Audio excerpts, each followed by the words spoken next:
દર્શક મિત્રો, મહામંથન મંતવ્ય ન્યૂઝમાં આપનું સ્વાગત છે। આજે અમદાવાદ ગ્રામ્યના ધંધુકામાં બપોરના સમયે ભરવાડ સમાજના યુવકની છરીના ઘા ઝીંકીને હત્યા કરી દેવામાં આવતા ચકચાર મચી ગઈ છે। આ ઘટનામાં બાઇક ટકરાવા જેવી બાબતે બે કોમના લોકો સામે આવી ગયા અને અથડામણ સર્જાઈ। આ ઘટનાના પગલે પોલીસનો જડ 2 લાખ બંદોબસ્ત છે તે વિસ્તારમાં ખડકી દેવામાં આવ્યો છે। આમાં 20 જેટલા દુકાનોમાં આગચંપી પણ કરવામાં આવી હોય તે પ્રકારના સમાચાર સામે આવી રહ્યા છે। આ ઘટનાને લઈને હવે પોલીસ એલર્ટ મોડ પર જોવા મળી રહી છે। અમદાવાદ ગ્રામ્યના એસપી ઓમપ્રકાશ જાટે આ મામલે હવે મોરચો સંભાળી લીધો છે। સમગ્ર વિસ્તારમાં શાંતિ સ્થાપવા માટેના પ્રયાસો પોલીસ દ્વારા હાથ ધરવામાં આવ્યા છે, પરંતુ હાલ જે કારણ સામે આવ્યું છે તેમાં પ્રાથમિક માહિતી મુજબ જે આરોપી અને જે મૃતક હતા તેમના વચ્ચે બાઇક ટકરાઈ ગઈ ને તેના લઈને બોલાચાલી થઈ, ગાળાગાળી થઈને વાત છે તે આટલી હિંસક બની કે ભરવાડ સમાજના યુવક જેમનું નામ લાલો ભરવાડ કહેવાય રહ્યું છે તેમની હત્યા કરી દેવામાં આવી। આના કારણે ભરવાડ સમાજમાં ભારે આક્રોશ ફાટી નીકળ્યો છે, ન્યાયની માંગ કરવામાં આવી રહી છે અને બીજી તરફ આ મામલે 2 જેટલા આરોપીઓને રાઉન્ડ અપ કરવામાં આવ્યા હોય તે પ્રકારના સમાચાર પણ સામે આવ્યા છે। આ ઘટનાને લઈને શું કહી રહ્યા છે અમદાવાદ ग्राम्यना एसपी ओमप्रकाश जाट, શું તપાસમાં સામે આવ્યું છે તે સાંભળો। धंधुका में एक मर्डर का एक इंसिडेंट हुआ था। उसमें 2 बाइक के बीच में एक टक्कर हुई थी।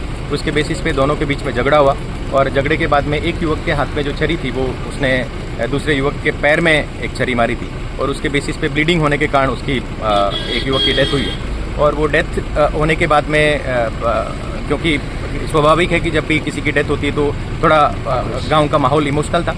काफ़ी सारे लोग इकट्ठा हो गए और उन्होंने उसमें से कुछ लोगों ने जो है यहाँ पे आगजनी भी करी और ये इस मर्डर की घटना में जो दोनों आरोपी थे, दोनों आरोपी को तत्कालिक पुलिस ने अरेस्ट कर लिया और इसके साथ जिन जिन लोगों ने आगजनी करी उसमें 15-20 लोगों को हमने डिटेन किया और उनकी क्वेश्चनिंग अभी चालू है और अभी पूरे गांव में एकदम शांति का माहौल है। और आपके मार्फत ये कहना चाहता हूँ कि ये शांति बनी रहे, इसमें लोगों का हमें सहयोग चाहिए और जो भी कायदे को हाथ में लेगा उसके खिलाफ कड़क से कड़क कार्रवाई करेंगे, क्योंकि हर जगह हमारी पुलिस तैनात है और हमारी पुलिस जो है सिविल ड्रेस में भी है और यूनिफॉर्म में भी है। तो कोई भी किसी भी तरह का अगर सीक्रेटली भी कोई ऐसा करने की सोच रहा है तो हम उनके खिलाफ कड़क से कड़क कार्रवाई करेंगे और शांति बनी रहे, इसमें सभी लोगों का हमें सहयोग चाहिए। Thank you.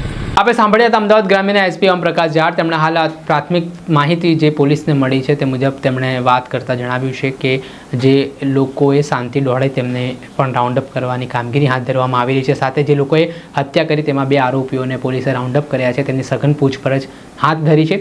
સાથે જ વિસ્તારમાં કોઈ અનિચ્છનીય બનાવ ન બને તે માટે પોલીસ દ્વારા પૂરતી તકેદારી રાખવામાં આવી રહી છે।